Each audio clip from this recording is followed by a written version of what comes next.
गोंय नागरी सेवेंतल्या 13 ज्येष्ठ अधिकाऱ्यांच्यो बदल्यो केल्यात। सरकारान हे विशींचो आदेश जारी केला।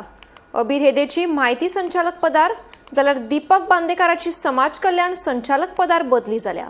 तशेंच अजय पंचवडकाराची अक्षय उर्जा खात्याच्या संचालक पदाचेर बदली जाल्या।